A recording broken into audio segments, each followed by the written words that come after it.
This episode is brought to you by the Arvada Center. Stephen King's thriller, Misery, is live on stage at the Arvada Center this fall. Based on King's best-selling novel, this psychological thriller tells the story of author Paul Sheldon, who wakes up after an accident in the home of a superfan, Annie, who is not happy with his latest work. At Annie's mercy, Paul finds himself writing for his life.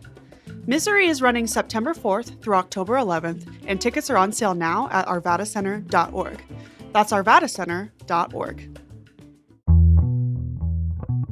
Welcome to CityCast Denver. I'm Adrian Felix, and here's what Denver's talking about.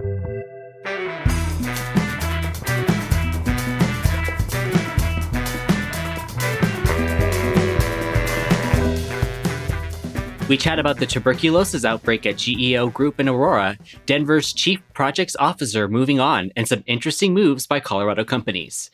All right, Denver, here we are again. Some quick housekeeping that I wanted to get to before we actually started the episode. Today is my last episode of hosting for that I hosted over the last 2 weeks. You'll have Olivia Jewel Love later on, as well as Bree Davies coming back. But I just wanted to give a quick shout out and thanks to everyone that's been a part of this 2 weeks, particularly the production crew at CityCast Denver, as well as the audience who has been so gracious with positive critiques, negative critiques, or just listening. And I'm so grateful. I think that the greatest blessings in life are the ones that you never could have imagined. And I certainly didn't ever see this happening for me, even if it was a small stint. So thank you very much, CityCast Denver. But today I'm super excited. It is my second episode with Patty Calhoun, the editor emeritus at Denver Westward. How are you doing? I'm good. And there's Mom again. Yes, we can see. Okay. We love moms. Anyone who knows me knows that I love moms. I'm a mother's boy, so I wish my mother were here to watch me do this. She says she has been listening, so I appreciate that. But how are you doing, Patty? Just fine. Okay, so let's go ahead and dive right into the topics for this week. Our first topic is the confirmed tuberculosis case at Aurora ICE facility. The Colorado Department of Public Health and Environment has issued a public health order to review the tuberculosis case at the ICE facility in Aurora.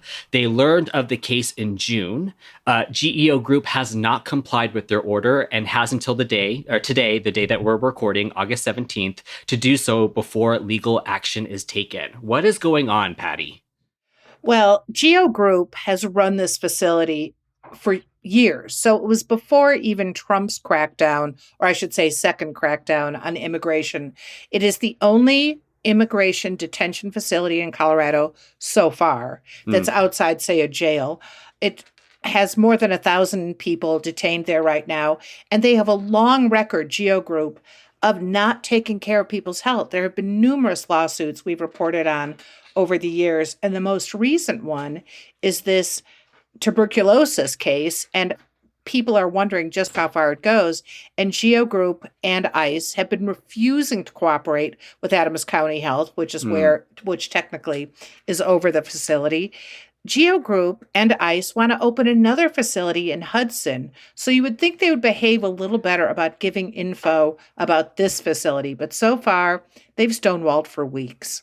So, to my understanding, advocates have been on this for months, and they believe that 12 people have tested positive and 61 people have the chance or were exposed of TB. If GEO doesn't comply, what do you think the repercussions are?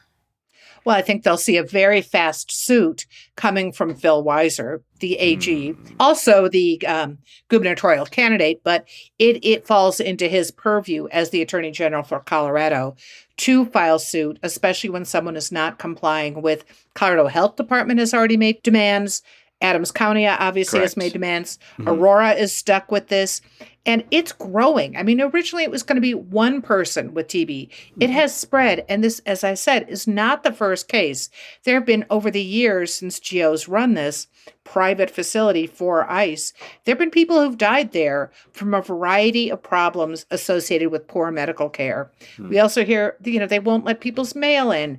The place stinks. I mean, it is a big problem. So I would assume if GEO doesn't respond on Monday, there will be a lawsuit filed this week. So on the flip side of that, Patty, let's say that they do comply. What do you think comes next? Well, then they're going to have to allow health department officials to go inside and see what's really going on. That's been one of the big complaints, is that you could have Hickenlooper or Crow or Joe Nagoose or someone stop there and they get no response. They're not allowed in.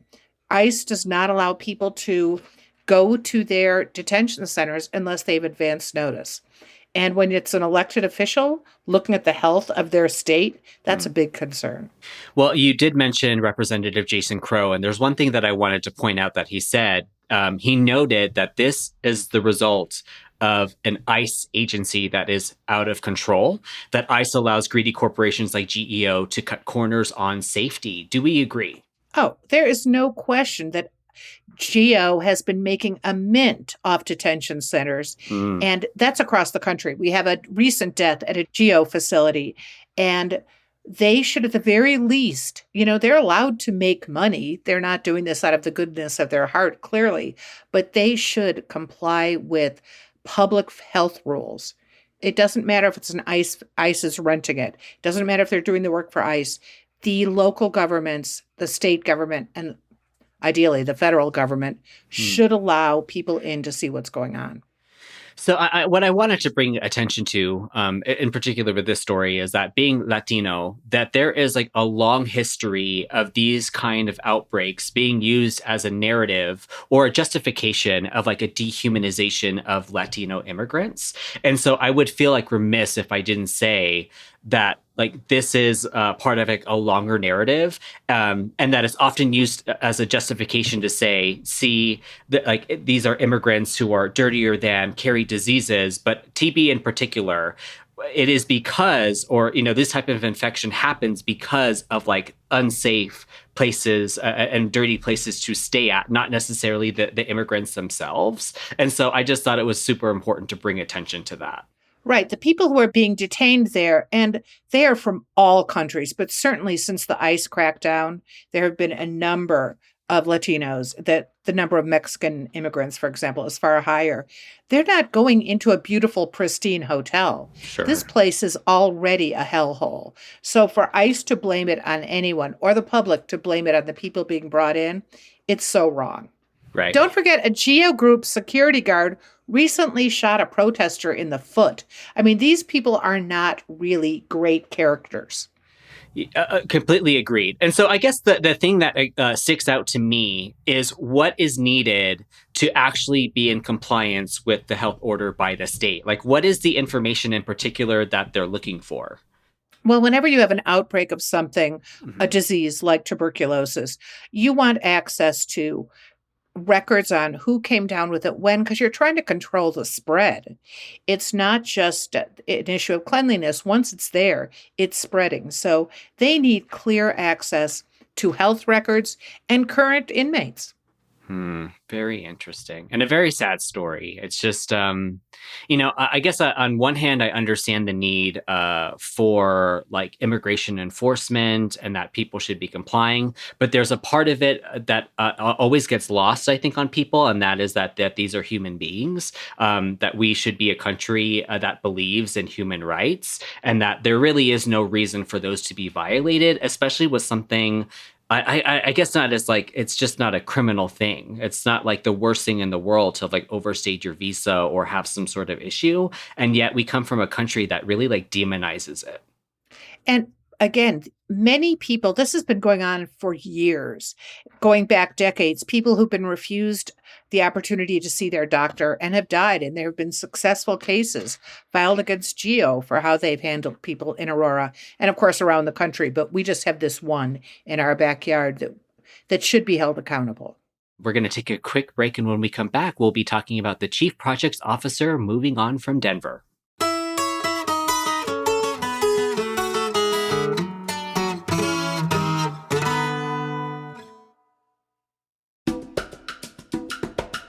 This episode is brought to you by Cozy Earth. It's back to school time, kind of a mini reset, if you know what I mean. My kiddo is starting kindergarten at a new school, and I'm sleepless over the fact that he's growing up so fast. Nobody tells you graduating from preschool to kindergarten is like a huge deal for us parents. But Cozy Earth sheets are helping make this transition a little easier for me. I have their bamboo sheet set, their bamboo comforter, and bamboo duvet cover, and they all keep me cool. They can't help me from staying up all night worrying about how my 5-year-old will feel about his new teachers, his new classroom, and his new friends, but at least we can snuggle and read books before bed while staying cool thanks to Cozy Earth. Everything else is getting back on track. Your sleep should too. Head to CozyEarth.com and use the code CozyDenver for an exclusive 20% off. That's code CozyDenver for an exclusive 20% off. And if you see a post-purchase survey, mention that you heard about Cozy Earth right here on CityCast Denver. And we're back. And like I said, I am here with Patty Calhoun of Westward. And this story is from her about the Chief Projects Officer for Denver moving on from his position. What's the tea, Patty? I don't think there's a lot of tea to spill here, but it's still very relevant. So Bill Mosher, longtime developer, started out head of the Denver Partnership. I mean, he has been involved in downtown projects for decades. And late in 2024, after voters in Denver, right around Union Station, had approved expanding the Downtown Development Authority, which collects property and sales tax and uses those for projects within that area, they voted to extend and expand that. So all of a sudden, the city said it was looking at a pot of $500 million to spread out for downtown development.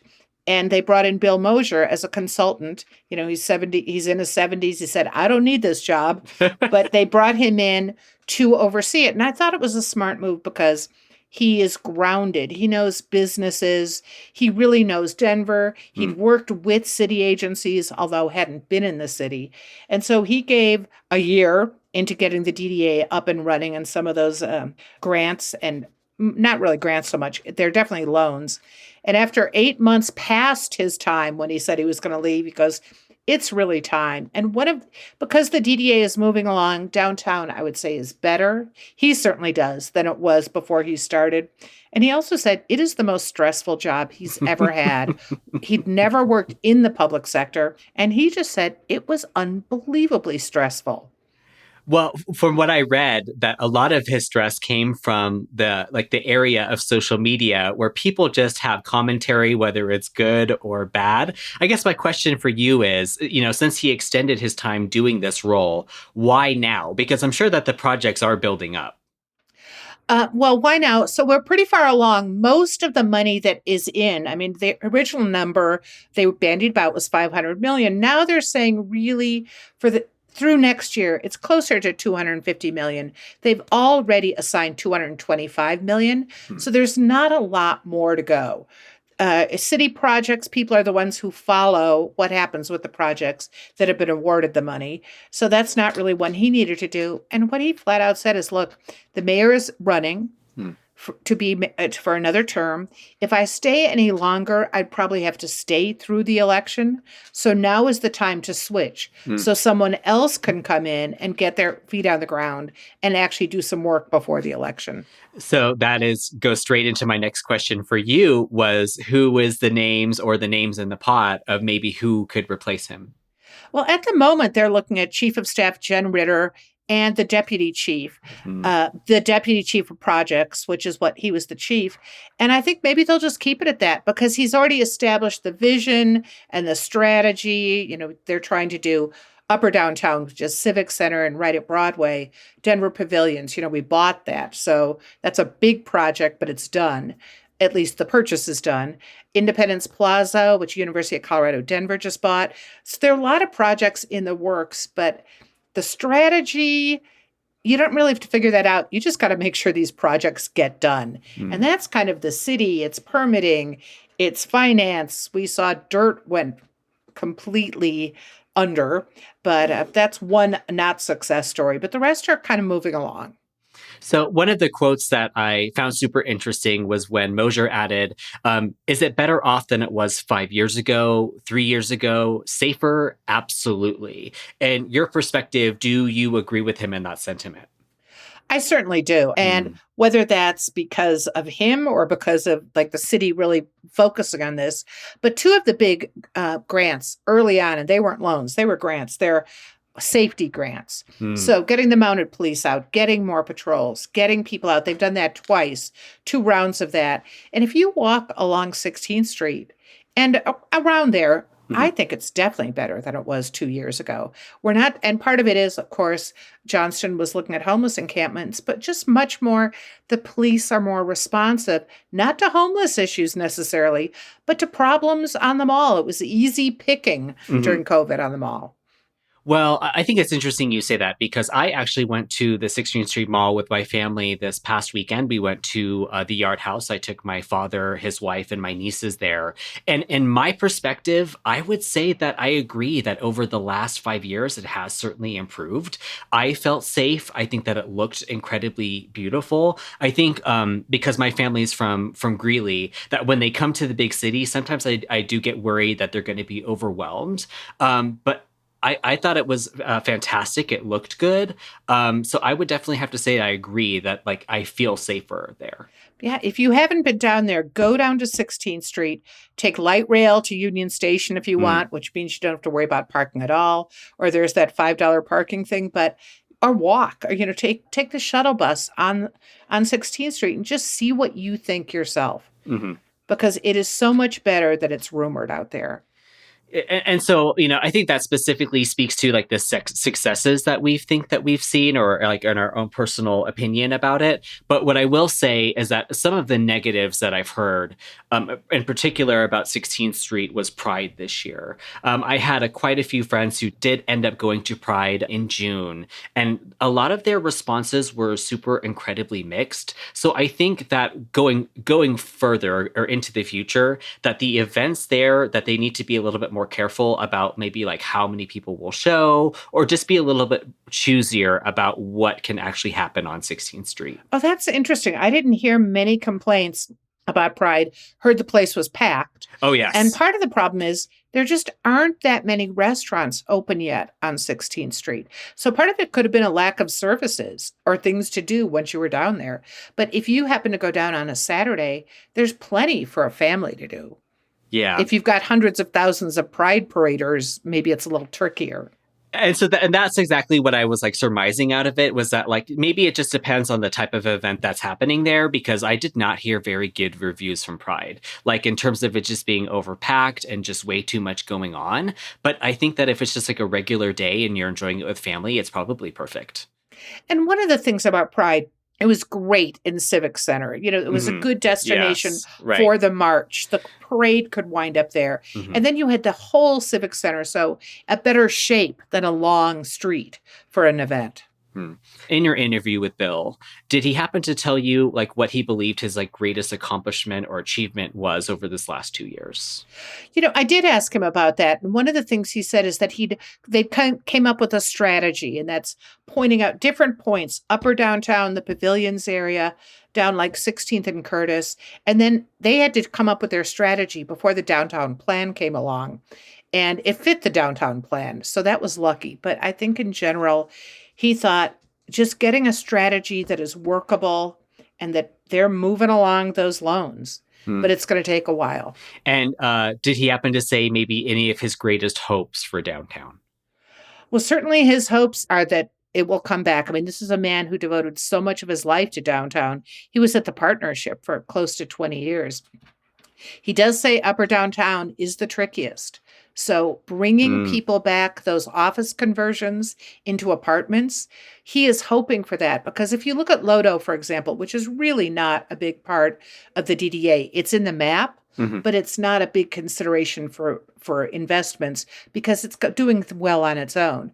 But Lodo also has a lot of people living there. And if you can get more people living in upper downtown, they automatically use the restaurants, use the services, shop the businesses, and that helps everyone. Well, if Bill's listening, and I hope that he is, I want to thank him for his public service. The thing is with working for the city is I have a lot of empathy and compassion for people that put themselves in situations where, they're not above critique. And the public, sure loves to do that on social media. But thank you for your time, Bill. We're going to take a quick break. And when we come back, we're going to be talking about some major moves that some Colorado companies are taking.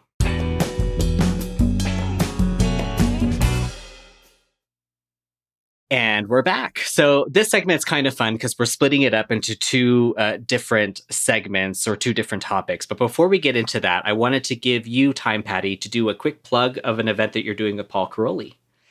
It's going to be great. It is Mixed Taste. It's back at the MCA Holiday Theater. This is the second to last Mixed Taste. They put two speakers with very different topics opposite each other and then they see what the conversation, where it goes. So Paul is doing Blucifer. I think we've all heard him on that topic before. Yes, we have. So he'll be talking about that, and I will be talking about Rocky Flats.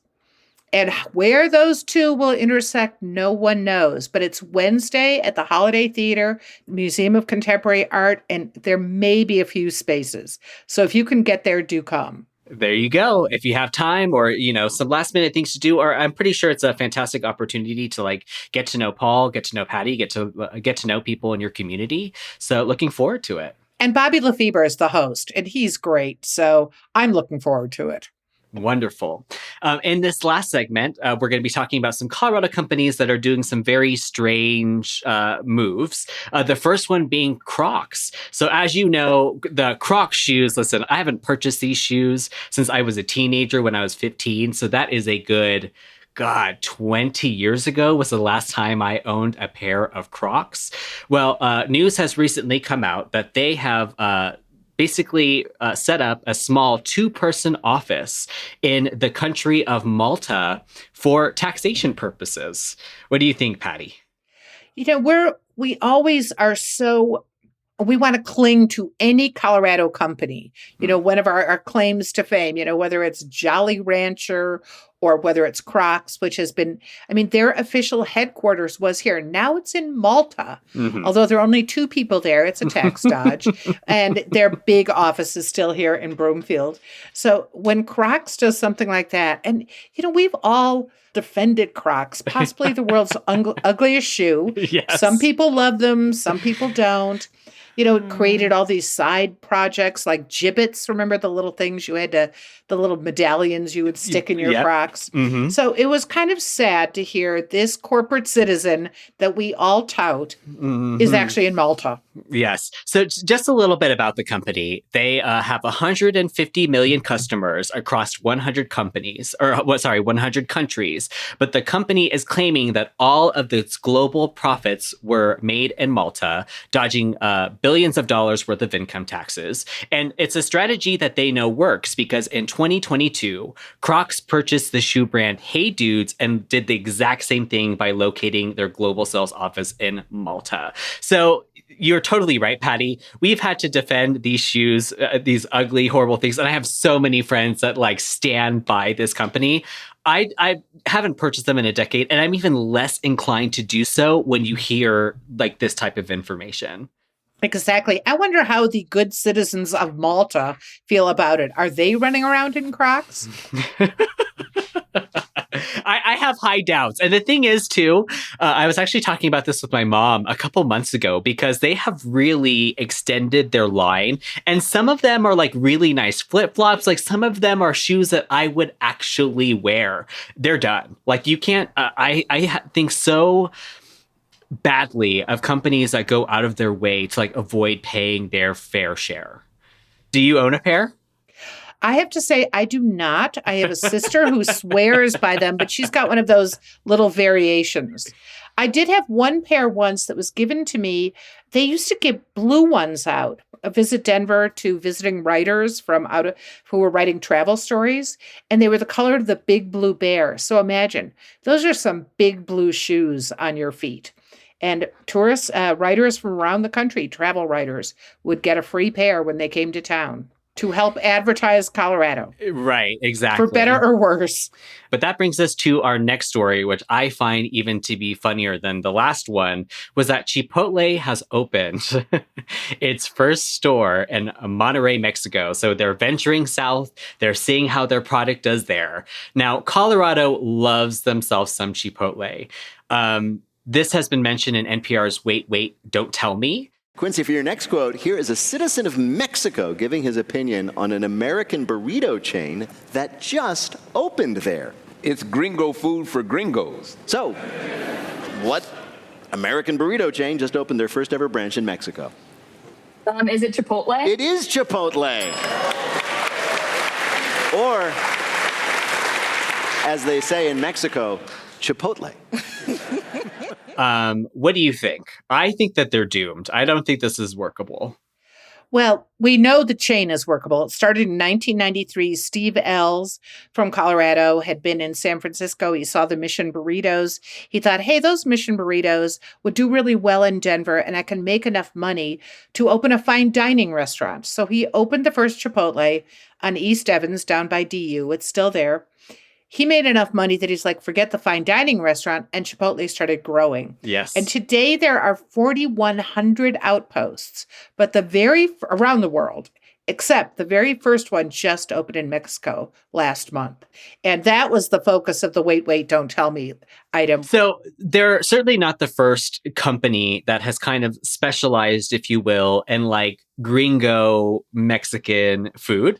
Taco Bell has ventured into Mexico twice and has failed both times. What do you think about Chipotle, maybe in particular as a Colorado company, that may set them up for success in Mexico?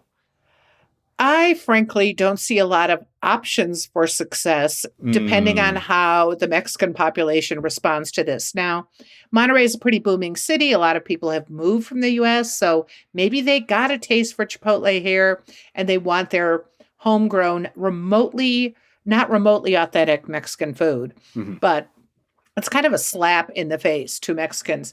And the hilarious line on Wait, Wait, Don't Tell Me was from Peter Sager, who said, this company put the colon in colonization.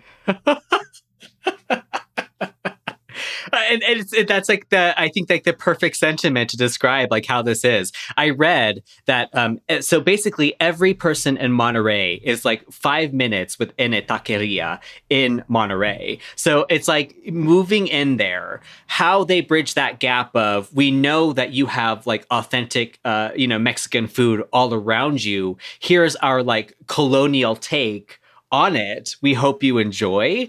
I don't see the population there being very receptive, but maybe it's not necessarily for them. I'm sure that maybe plenty of tourists who feel more comfortable with food that they know may visit this Chipotle, but I just don't see it being successful in terms of like the natives that live there. Well, we'll find out soon enough. Now, ironically, Taco Bell, of course, was not successful. Steve Ells was replaced as the CEO of Chipotle by, I'm forgetting his first name, Nickel, who'd come from Taco Bell. And he came, replaced Steve Ells, moved the Chipotle headquarters from Denver. So Chipotle is no longer a Colorado company. It is now a California company. And the headquarters stayed there even after Nichols moved on, and he's now head at Starbucks. I guess another question that I had was, how are they going to be dealing with the pricing of the food? Because certainly in Colorado, we have seen a major spike over this last decade. But from what I read, the way that they are adjusting the price of the food is that because labor is so cheap in Mexico, the prices will be 25% lower. Well, they are planning on dropping the food because I think most Mexicans would look at the price and say, really? For a burrito? Now, burritos in Mexico are not like the size of chihuahuas, which is kind of what Chipotles are. Yes. So smaller makes sense for them anyway. But the price of products is going to affect things. And let's not forget that we already have, Chipotle has been the focus of a couple health scares before, and just recently had to pull all the jalapenos it had imported from Mexico off its menu because of concerns about salmonella. and it was Sinaloa, Mexico, not from Monterey, but they pulled them off their menu July 20th. Qdoba pulled it off, and now that's spread further. Other people are pulling it off. There's no indication yet that anyone got sick this round from Chipotle. They were proactive. But of course, this follows the whole cyclospora lettuce scare that did hit Taco Bell. Mm-hmm. And Taylor Farms, which it was part of the focus of the whole cyclospora issue, someone just filed suit over their onions in Colorado. So it's not a fun time to be in the food business because of prices and scares. It's certainly risky. We'll see how they do. I'm going to give them a year. I think that's generous. I mean, but remember, there are 4,100 that have made it around the country. But really, it's like Kohl's to Newcastle. Can you bring fake Mexican food to Mexico and make it work? Yeah, we will definitely have to see. Thank you so much for joining us today, Patty. Oh, it's been fun. I've enjoyed listening to you this last 2 weeks. Thank you so much. Coming up, creative producer Olivia is chatting with Max Schulman, artistic director of TheaterWorks, about Sweeney Todd coming to Ent Center for the Arts at UCCS in Colorado Springs. Hey, creative producer Olivia here with Max Schulman, the artistic director of TheaterWorks at the Ent Center for the Arts in Colorado Springs. Max and his company are opening their new season with a reimagined production of Sweeney Todd, running September 10th through October 4th at the Ent Center. And by the sound of it, this is not your typical night at the theater. Max, welcome to CityCast Denver. It is great to be here. Thanks, Olivia. So when people hear Sweeney Todd, they kind of picture the Broadway glitz or the Johnny Depp movie. You and your creative team have been describing something completely different. What are audiences actually walking into with this production? Sweeney Todd is famous for its massive score and for its absolutely wild story. And all of that is going to be there, but it's in what we like to think of as a very TheaterWorks way. So we're going to do it with a darker edge. We're going to do it way more intimate. And that's something we really believe in here at TheaterWorks, is we put you right in the action. Underneath the absurdity of meat pies, it's actually this incredibly complex emotional story about these people, about vengeance, about pursuing a good idea so far that it becomes a bad idea. Just really salivating over the kind of grime of an industrial 19th century London, the dirt and the stink and the ugliness of it, and putting people right alongside that. That sounds super intense. I'm not going to get any closer if I see a straight razor, though. I got to say, I'm gonna keep my distance there. There's no splash zone. Okay. You don't need to wear a poncho, none of that. But, that's sort of what we like to do at TheaterWorks. We get really tremendous performers and we get you close to that action. That's really cool. So you're a professor and you've actually spent your career studying the canon. Why does Sondheim still matter to me, a 20-something who's worried about rent and climate change, stuff like that? Sondheim, of course, he's the master.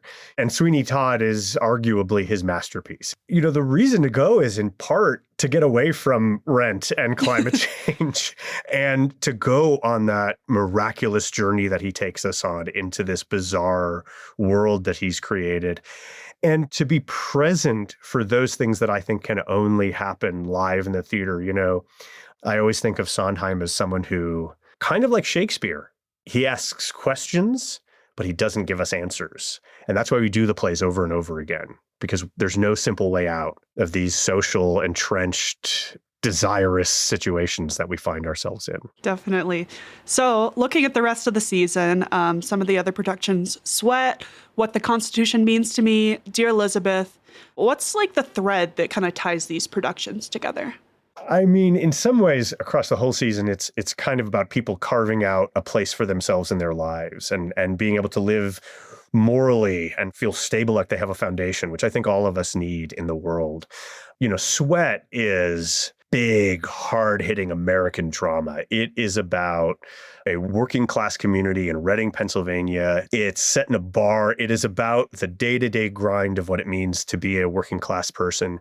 What the Constitution means to me, again, about kind of carving out and making sure you have a place in the world. I mean, that play, it's a love letter to the Constitution that also asks, very simply, I think, does the Constitution protect women?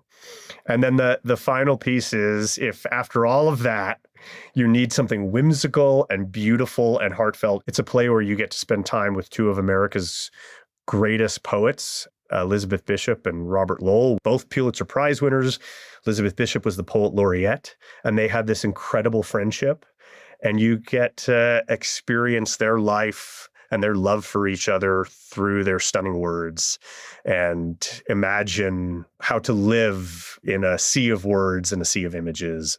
Sounds like this lineup is going to make me feel every emotion, and I'm ready for it. I hope so. I am ready for it. If that didn't convince you, make the case for someone else sitting in Denver right now.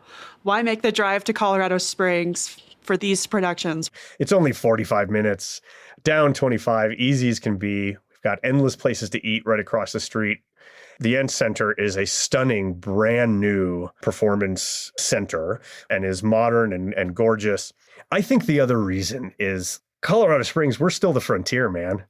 Like, we're growing nonstop. We're changing every day. And we're creating art, I think, at TheaterWorks and really across our city. We're creating art. We're not paying attention to what you think it's going to sound like or what it needs to be or your expectations. We're focused on innovating and talking about the moment we live in. And TheaterWorks, we're in our 51st year.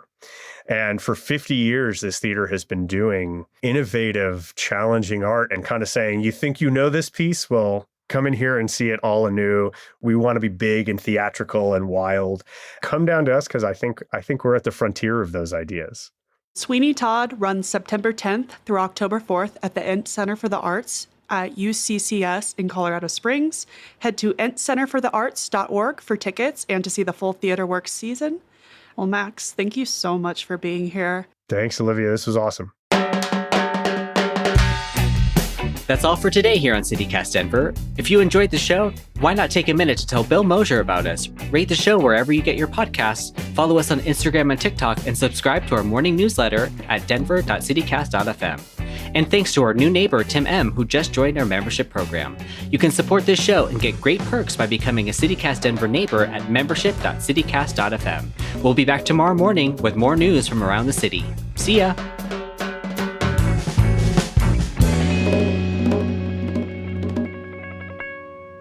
We should make a bet on Chipotle. I don't know. It's just, it's so outrageous. It's not going to last a year. And the thing is, too, is like one thing I know about Mexican people is that when they're united on something, like they like will put that there. And I bet it's going to be a whole thing. Like, do not go there. Well, and now they're saying they want to go to Mexico City. So that is really bold.